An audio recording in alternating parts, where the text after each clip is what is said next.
Good morning students. मैं doctor Maya Agarwal, assistant professor SPC government college Ajmer. Today we are discuss about topic difference between private and public company. तो students, आज हम company law के बारे में जो हम डिस्कस कर रहे हैं, इसमें पब्लिक और प्राइवेट कंपनी हमारा टॉपिक चल रहा है। तो आज हम ये चर्चा करेंगे कि पब्लिक कंपनी एंड जो प्राइवेट कंपनी दूसरे से किस प्रकार डिफरेंट है, कि दोनों में क्या अंतर है। सामने तो अगर हम बात करें तो भारतीय कंपनी अधिनियम 2013 जो एक्ट बना हुआ है, उसके अंतर्गत सार्वजनिक एवं निजी कंपनी दोनों ही कंपनियों पर यह समान रूप से लागू होता है। लेकिन फिर भी अगर इस अधिनियम में अगर हम देखें, दृष्टि डालें, तो हमें ये साफ पता चलता है कि निजी कंपनियों को सार्वजनिक कंपनी की तुलना में कुछ विशेषाधिकार, छूटें या रियायतें प्रदान की गई है, जो कि एक निजी कंपनी को सार्वजनिक कंपनी से भिन्न बनाती है। तो आज हम ये चर्चा करने जा रहे हैं, हम ये देखेंगे इस लेक्चर के माध्यम से कि इस क्लास में हम देखने जा रहे हैं कि किस प्रकार एक पब्लिक कंपनी और एक प्राइवेट कंपनी दूसरे से अलग होती है, या हम उस पर किस प्रकार अंतर कर सकते हैं। तो इसके लिए बच्चों कुछ अंतर के आधार के लिए कुछ बिंदुओं पर हम चर्चा करेंगे, आप सभी ध्यान से सुनिएगा। सबसे पहले तो अगर हम देखें तो बात करें तो एक निजी कंपनी और सार्वजनिक कंपनी में सबसे बड़ी जो हम अंतर की बात करते हैं, तो इसके लिए कुछ बिंदुओं पर हम चर्चा कर रहे हैं। जो फर्स्ट बिंदु है हमारा सदस्यों की न्यूनतम संख्या। ठीक है, तो भारतीय कंपनी अधिनियम 2013 के अकॉर्डिंग अगर हम देखें तो एक निजी कंपनी में सदस्यों की न्यूनतम संख्या 2 होनी चाहिए और अधिकतम 200 तक सीमित की जा सकती है। जबकि एक सार्वजनिक कंपनी में हम बात करें तो न्यूनतम सदस्य संख्या 7 होनी चाहिए, अधिकतम पर कोई भी प्रतिबंध नहीं है।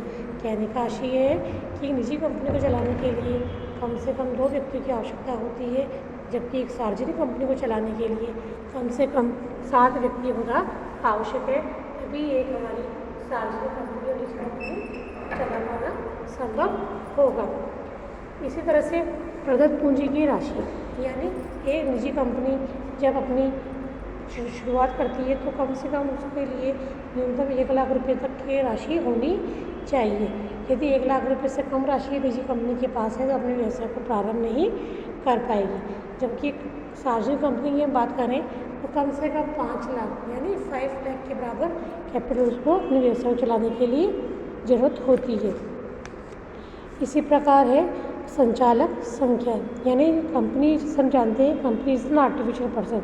कंपनी एक कृत्रिम व्यक्ति होती है जो कि अपना कार्य स्वयं नहीं कर सकती, बल्कि कंपनी की ओर से संचालक मंडल कंपनी का कार्य बाहर संभालते हैं, कार्य को करते हैं। तो संचालक संख्या की अगर हम बात करें तो प्राइवेट कंपनी और पब्लिक कंपनी दोनों में भी संचालक संख्या अलग अलग होती है।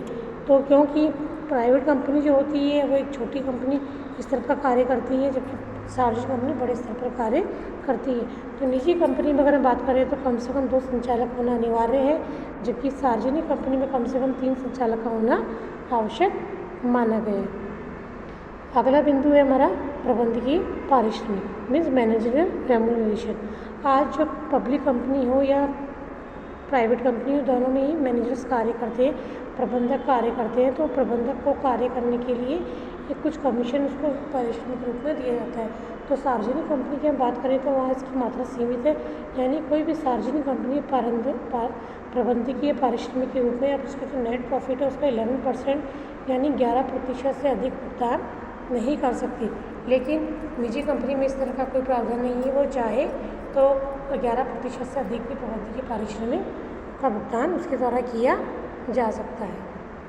नेक्स्ट है हमारा कार्यवाहक संख्या, जिसे हम कॉरम भी कहते हैं बच्चों, या हम कहें गणपूर्ति संख्या। कार्यवाहक संख्या से आशय एक ऐसी संख्या से सदस्यों की संख्या से जो कि किसी भी कंपनी सभा को चलाने के लिए आवश्यक है। यानी एक कंपनी जो अपनी वार्षिक सभा, साधारण सभा, सामान्य सभा जब आयोजन करती है तो उसमें कंपनी के जो सदस्य हैं उनको उपस्थित होना अनिवार्य होता है। तो कार्यवाहक संख्या ऐसी संख्या होगी जो किसी भी कंपनी सभा को चलाने के लिए जरूरी मानी गई है। तो कार्यवाहक संख्या एक निजी कंपनी में अगर हम देखें तो कम से कम कार्यवाहक संख्या 2 होती है, जबकि अगर हम सार्वजनिक कंपनी की बात करें तो वहाँ कम से कम मीटिंग के लिए 5 कार्यवाहक संख्या या 5 सदस्यों का उपस्थित होना अनिवार्य माना गया है। इसी तरह से हमारा संचालकों की संख्या में वृद्धि, यानी सपोज करिए निजी कंपनी हो या सार्वजनिक कंपनी, दोनों ही अपने संचालकों की संख्या में वृद्धि करना चाहती है, यानी बोर्ड ऑफ डायरेक्टर्स का जो दायरा बढ़ाना चाहती है, क्योंकि कंपनी के कार्य बहुत होते हैं और लगता है संचालकों की कमी है तो वो अपनी संचालक संख्या बढ़ा सकती है। तो ऐसी स्थिति में क्योंकि निजी कंपनी है तो निजी कंपनी को इस संचालकों को वृद्धि करने के लिए केंद्र सरकार से अनुमति लेने की आवश्यकता नहीं होती है, लेकिन एक सार्वजनिक कंपनी होती है उसे संचालकों की संख्या 15 से अधिक करने पर केंद्रीय सरकार की अनुमति लेना आवश्यक माना गया है। तो इस प्रकार एक तरह से इन दोनों में संचालक की वृद्धि के आधार पर भी अंतर किया जा सकता है। फिर है अंतर नियमों का निर्माण। तो बच्चों देखिए, निजी कंपनी और पार्षद, निजी कंपनी और सार्वजनिक कंपनी होती है तो इनके दोनों के लिए अंतर नियम और सीमा नियम बनाए जाते हैं। तो अंतर नियमों की अगर हम बात करें तो प्रत्येक निजी कंपनी को अपने अंतर नियम बनाना अनिवार्य है, जबकि सार्वजनिक कंपनी को अंतर नियम बनाना अनिवार्य नहीं है। ऐसी कंपनी यदि वह अपने अंतर नियम नहीं बनाती है तो वो टेबल एफ होती है जो कि अंतर नियम के स्थान पर वो बना सकती है। टेबल एफ बनाने के पश्चात एक सार्वजनिक कंपनी को अंतर नियम बनाने से छूट दी जा सकती है, यानी उसे अंतर नियम बनाने की आवश्यकता नहीं रहती है। इसी तरह से अगर हम देखें तो है अगला बिंदु संचालकों को ऋण सुविधा। संचालकों को ऋण सुविधा का आशय है कि यदि कंपनी के संचालक ऋण लेना चाहे, जो कंपनी में संचालक जो कार्य कर रहे हैं, यदि उन्हें कोई ऋण की आवश्यकता होती है तो वो ऋण ले सकते हैं। ऐसी स्थिति में यदि निजी कंपनी के संचालक ऋण लेना चाहते हैं तो वे बिना सरकार की अनुमति के उनको ऋण प्रदान किया जा सकता है, जबकि सार्वजनिक कंपनी में ऋण देने के लिए केंद्र सरकार की पूर्व अनुमति लेना आवश्यक माना गया है। नेक्स्ट है व्यापार प्रारंभ करना।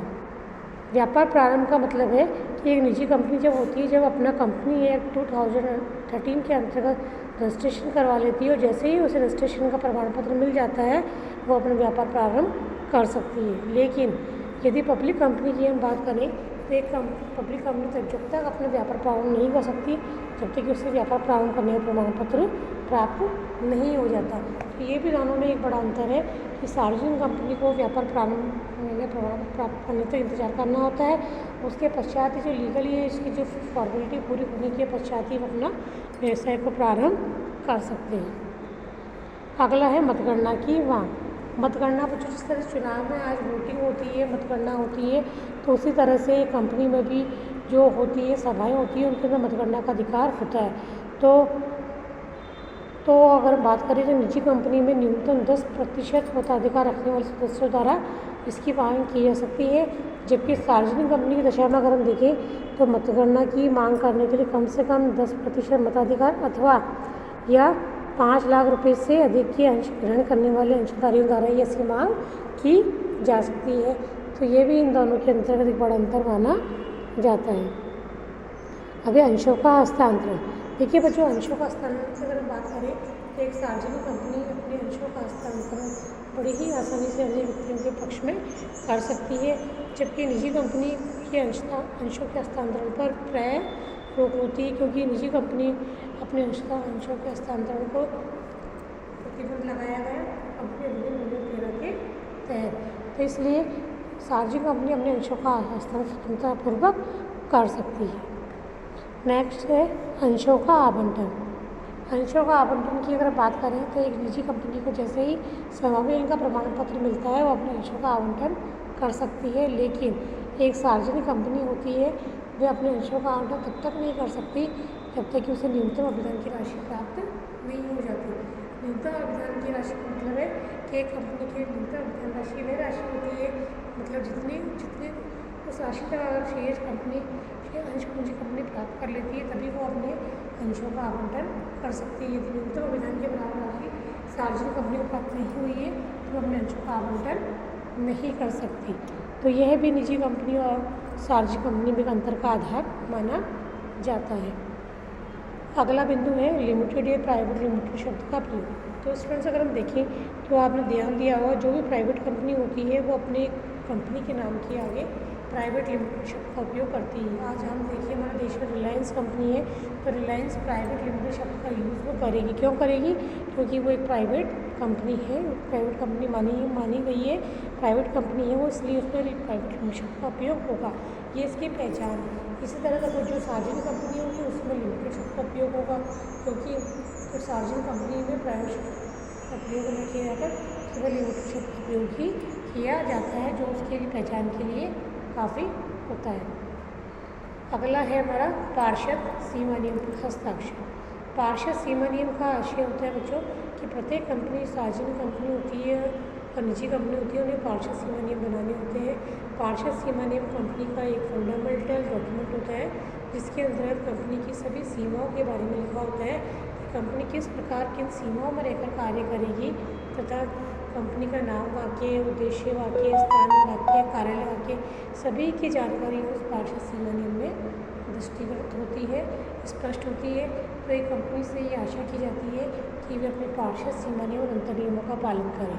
तो निजी कंपनी की अगर हम बात करें तो निजी कंपनी में जो पार्षद सीमा नियम होते हैं उसमें कंपनी के सदस्य के हस्ताक्षर होते हैं। तो ऐसी स्थिति में निजी कंपनी की स्थिति में कम से कम 2 सदस्यों का हस्ताक्षर होना आवश्यक है, जबकि सार्वजनिक कंपनी में क्योंकि कम से कम 7 सदस्य होने चाहिए, तो मिनिमम सदस्यों की संख्या के बराबर पार्षद नियमों पर हस्ताक्षर होना अनिवार्य माना गया है। तो सार्वजनिक कंपनी की स्थिति में कम से कम 7 व्यक्तियों के हस्ताक्षर पार्षद सीमा नियम पर किए जाएंगे। तो इस प्रकार एक निजी कंपनी और सार्वजनिक कंपनी दोनों पर ये कंपनी अधिनियम लागू होता है, लेकिन दोनों पर हमने इन आधारों पर अंतर किया है। इस प्रकार से दोनों एक दूसरे से भिन्न मानी जाती है।